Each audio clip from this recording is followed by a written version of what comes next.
Thank you so much for joining this week's episode of Poppy's Perspective. Polly is the COO of Future Plus, which is a company I've been watching, listening to, interacting with for a while.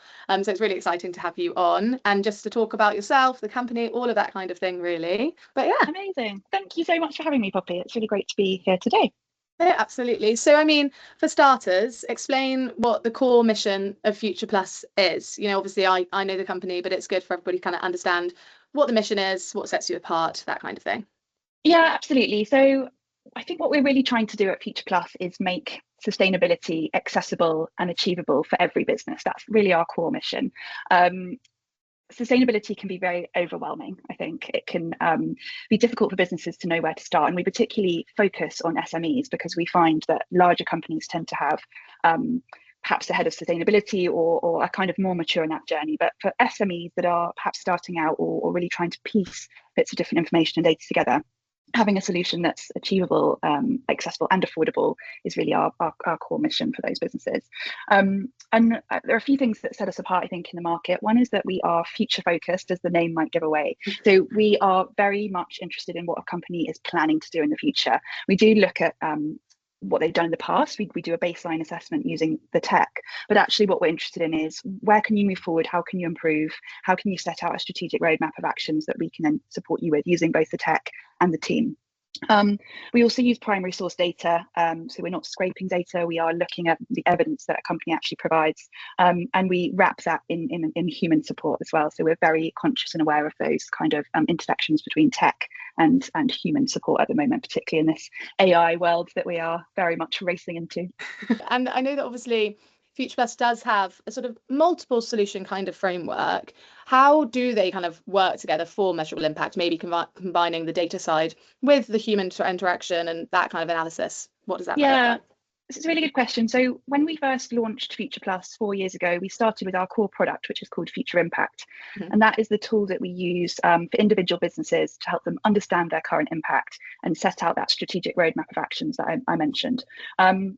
And we've got hundreds of clients using that product. It's working really well. But what we came to see very quickly was that needed to be supported by some other products as well in order to create that complete solution ecosystem, we call it now. So there were a couple of things that we sort of added quite quickly into that collection of products. We have a product called Future Portfolio, which essentially allows private equity companies, investors, companies that exist in groups. So a really good use case would be a chain of hotels, for example, or asset owners that have hotels that want to invite different properties to use the Future Impact product. So it's a data aggregator essentially, and it became very clear quite quickly that was going to be really useful and important for companies that wanted to look at different sources of data in one place. We've also then got a carbon platform called Plus Carbon. Again, people were coming to us with requests for carbon accountancy and footprinting. So that was another product that we've added more recently. We have our consultancy services as well. So yeah, it's very much about creating a group of products that sit really nicely together and mean that we become, I guess, more sticky for our clients and that they're not having to go out and look at different solutions all the time. They can just access everything in one place.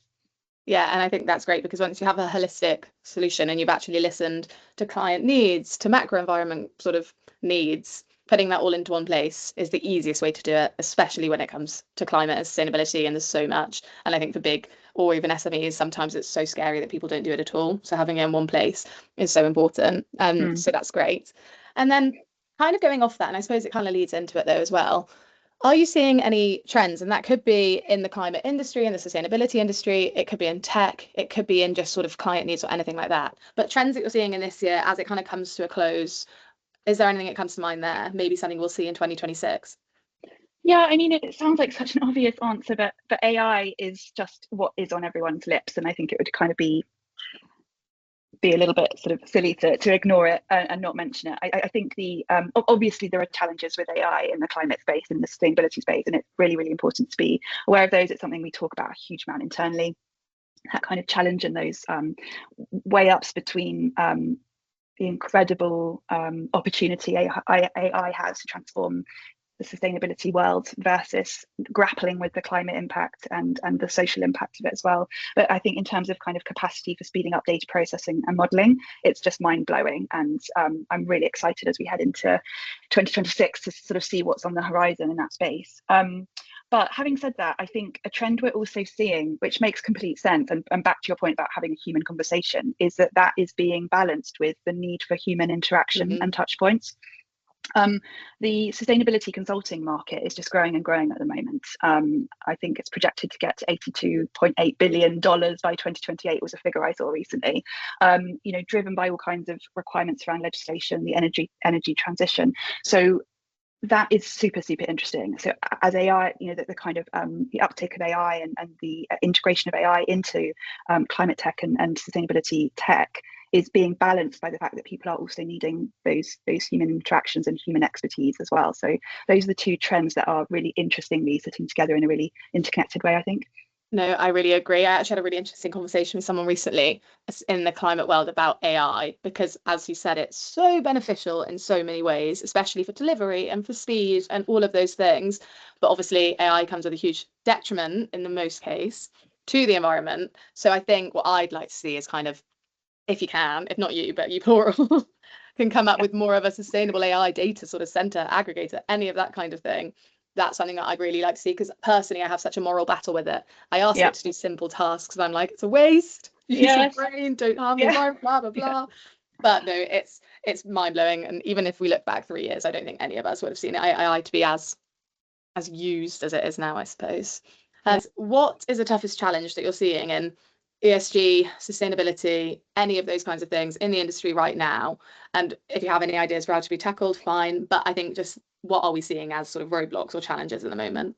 Yeah, I mean there are a lot. I think it's this year in particular has felt quite tough for kind of ESG in inverted commas. The kind of political headwinds have not been blowing particularly favourably in that space. But I think for me, it feels like it's the regulation and the uncertainty around the regulation. I mean, the most obvious one is the kind of step forward, step back of this piece of legislation in the EU called CSRD, which keeps being moved forward and then rolled back. And it's just causing huge uncertainty in the industry for businesses that are really trying to do the right thing and push forward and report and get ready for these standards. And to have this level of uncertainty is challenging. And it's not just in Europe. Obviously, there's big changes happening in America as well and elsewhere. So I think if it's very hard as in the private sector to influence that, but I think in terms of kind of tackling that, the best way to do that is to really think about sustainability as a strategic advantage and build in that resilience and kind of put the legislation piece on the back burner,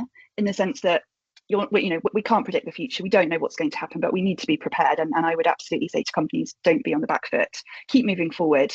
There seems to be a big appetite, particularly amongst larger companies, to really keep pushing forward and actually push back against the EU to move that legislation forward. So I would say, accept that there are challenges, but keep pushing forward in the right direction, because it will ultimately build resilience and make sure that you are prepared when legislation does come in, which it inevitably will, I think.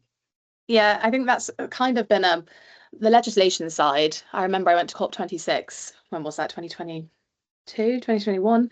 And I remember that so much chat around legislation and all of these things, and companies are trying to move forward. But like you say, it's one step forward, 3 steps back every time, because it changes and then you have to adapt and it slows everything down. So I think you're completely right, but you're also right in saying that it's only really the public sector that can do so much about it. Yeah. And then on a more positive note, obviously Future Plus is growing. Am I correct in saying you're seed funding at seed stage at the moment? Yes, exactly. Yeah. Yeah, which is amazing. And so what does sort of success, growth, it doesn't have to be in funding at all, but what does that look like over the next few years? Is it adding more products? Is it more of a community? What does that look like? Yeah, I think we've got a really good set of products. So I think, obviously we're looking at AI. Obviously we're looking at kind of the legislation is a real important factor for us. So we're looking at things like social value and how that can be integrated into what we do. But really, we're just very ambitious, and we have, big ambitions to be the go-to sustainability solution for SMEs. I think that's our real focus at the moment. We've kind of really worked hard in the last 6 months in honing down our ICP. As I mentioned at the beginning, I think that SME market is just such a great fit for us. We really do. Obviously, I'm biased, but we have such a great solution for businesses that are starting out on this sustainability journey, or that have made a start, but just are kind of looking for that extra guidance and support. So I would love to see Future Plus become the first sort of brand or name that people think about when they think about ESG, particularly in the UK. But obviously, we're expanding into other markets as well. And I think you're doing that successfully. I mean, it's most days that I'm scrolling on my LinkedIn and I see another building or another company with Future Plus underneath them. I think, Amazing. great. So I think The you've master got this plan is success. working. It's Yeah. working. It's definitely there. But that's incredible. And obviously being COO, I don't know how much you have to say in sort of the hiring, the team, all of that kind of thing. But if you have had that experience, or you could talk about it more generically, when it comes to building the Future Plus team, what qualities, what mindsets do you look for there? Yeah, it's a really good question, and we're a fairly small team at the moment, so we all have to definitely play our part in things like recruitment. So that's absolutely something that it does take up a lot of time, but it's so important to get it right. We've been so lucky with our team. We've got a fantastic team, and I think what we really look for are kind of three qualities, really. I think the first one is team players. We are in a startup environment, everyone has to be adaptable and be able to pitch in. And if you're someone that kind of really likes to work in a silo, that just doesn't work in that environment. So being a team player, being a problem solver is another really big one for us. I really hate that term self-starter, but for me, that kind of equates to being a problem solver. So again, in a small team, everyone's really super busy. You don't necessarily have the time to sit down and go through things stage by stage with someone. So they need to be people who are really up for the challenge of seeing a problem, working out a solution, maybe coming and saying, here's a solution, what do you think? But not just coming and saying, here's a problem, what should I do about it? Yeah. And yeah, having curiosity, I think, is probably my third one. Sustainability and ESG is constantly evolving and shifting. There's always new things to learn. So having people on the team that are willing to keep on learning, learn from each other. We all have different skills, and kind of feed off each other and have that really collaborative environment. So that curiosity to kind of keep improving your knowledge as well, I think, is really important. Yeah, and it's that kind of idea of just being someone who is just intrigued by everything, I suppose, especially in that kind of environment. Is just staying curious, staying on top of the task, and staying present, because there's so much just looking, and obviously your focus is on the future, but it's also dealing with the matters at hand. And I think that is really important. So that's great to hear. This question always catches people out, or they don't like it answering it, or any of that kind of thing. But I like to keep it in because I think it's quite important. But what's a failure or a tough time or something like that, personal or professional, that taught you the most in your career? Obviously, you've been at Future Plus for coming up to 5 years, I suppose. It could be there, it could be before, but how did it shape your approach that you kind of use today? Yeah, it's a tough question, isn't it? Kind of thinking about those failures. I think probably one of the toughest times I've had professionally was at the beginning of COVID, when I was made redundant from a job that I really loved. It was a sustainable ag tech company. It was a really fascinating business to be part of. I was so privileged to be part of that for 5 years. But I was made redundant at the start of COVID, and that was really unexpected and difficult. And I was sort of at home with my children, trying to homeschool like millions of other people and feeling a bit low. And I decided that I would go back to school and do a master's. And that was great until I then, about 3 months later, got my role at Future Plus, which was really exciting. But I was then balancing a full-time job and children at home and doing a master's. And it was really hard, and I did it. It took me 3 years to complete the masters, but trying to kind of juggle that with full-time work was I had to really push myself. But it did teach me what I can achieve, what I can do. I'm so proud of myself for doing that, and so valuable, everything I learned doing that MSc, that I could then translate into the working environment. But it really did push me to the limits. There were a lot of tearful nights, working very late into the night, writing essays, and then getting up next morning and kind of going into work. So, but yeah, you live and learn. Oh, I am sorry to hear that about the redundancy, but look at you now. And also, I did my MSc, and that was hard enough on its own, and I only had a part-time job and no responsibilities. So it's incredible to do that. I don't know what I was thinking, to be honest, but no, it all worked. It all worked out in the end. Exactly, and I think that's the blessing in a weird way, isn't it? Silver linings is kind of, you showed yourself how incredible you can be and how much you can achieve. So that's I wouldn't great. do it again, just this But you pushed above the limits, and there you go. Yeah. No, that's incredible. Thank you for sharing. Do you have any company, person, idea, something in the climate tech world that inspires you at the moment? It could be anything. Yeah, I mean, we're so lucky to work with some amazing entrepreneurs and companies in what we do. And there are probably 50 names of amazing founders of businesses that we work with that I could have given you. And just one I wanted to call out, which I think your audience might be interested to go and check out is a company called Sustainable Ventures. Yeah. They're based in London. They are a climate tech ecosystem, I guess is the best way to describe them. And their sort of mission is to empower sustainable startups to scale. And they do that through investment, workspaces, and venture support. We work with them in various ways. They're incredibly inspiring, and they have grown so much in the last 3 years. So I think checking them out is a definite recommendation. Really inspiring. But I did want to kind of shout out, and I'm totally stealing this from a friend who also works in the sustainability space. She refers to people who work in businesses and have sustainability not as their primary role, but as a kind of add-on, as two-hatters. Yeah. And I just think it's such a good way of describing people who have kind of been given that ESG or sustainability brief on top of their day job. It's normally someone, head of people or head of compliance or head of marketing. We see it kind of tagged on to all kinds of different roles, but those people are doing an amazing job because they are not trained sustainability professionals. They've kind of had it land on their desk, and they're juggling a full-time role whilst also trying to navigate ESG. And little plug for Future Plus. That is exactly where Future Plus is so brilliant, because it provides that really good framework exactly for those kinds of people. But they are super inspirational, and we work with some amazing two-hatters who are doing a brilliant job at kind of pushing the ESG message forward in the business while it's not their kind of comfort zone. So I think that's super cool. I think that term is so great, because you are starting to see it in so many senses, aren't you? You are so correct on that. And I haven't really thought about it too much, but the amount of people that now have to think about ESG, sustainability, climate, anything like that. And like you say, they're not trained. They probably weren't that knowledgeable until it comes to them, but they've got to think about it, or at least it's important to think about it. And I think that's such a good way to phrase it, because it's completely right. Yeah, and kind of finding ways to upskill really quickly. Yeah. I think it's massively challenging. So I really do take my hat off to them, excuse the pun. I think that it's a lot to get to grips with, and quite a massive responsibility as well. Yeah, it is a huge responsibility. Yeah, I completely agree. And then finally, obviously you have been at Future Plus for a little while. I'm assuming you've seen it change in different ways, adapt, overcome, all of those things. But yeah, and also seen it scale. If you could give one piece of advice to those building, I know Future Plus isn't too early stage, but it wasn't founded that long ago, and you've come a far way. But yeah, a piece of advice for someone building an early stage climate tech, sustainability, anything sort of startup company, what would it be? It could be use Future Plus, it'll help. But no, if there is anything that comes to mind. Yeah, absolutely. And I'm sure that our CEO, Alex Smith, would agree with me on this. I think having a great team, building a great team is absolutely foundational.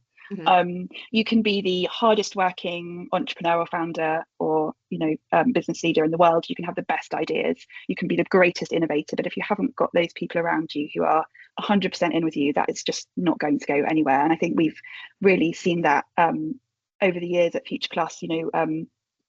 Obviously, there are a few people who've kind of come and gone, but our core team, a lot of them have been with us for really quite a large part of that journey and are so fantastic. And it kind of comes back to what I was saying earlier about having people around you who are prepared to be team players, prepared to come up with solutions to problems. And also really important to say as well that a diverse team as well that are bringing fresh ideas to the table and challenging you as the leadership team on your ideas is so important. But yeah, I think for me that sits above the tech, above it's all about the people. And yeah, I feel like we in a quite a nice circular way to what we were saying at the beginning, that kind of intersection between the tech and the human side is so important and kind of feels like a really lovely way to go into the new year. No, it really does. And I think it is so important. That's one of the main things I even love about our LMRE internal team is the people and just the way that everybody works together and brings different ideas and, like you say, fresh perspectives to anything. Yeah. It's so important. Well, that kind of brings us to an end, but thank you so much, Polly. It's been so interesting. Pleasure. Thank you so much. It's been really lovely chatting to you.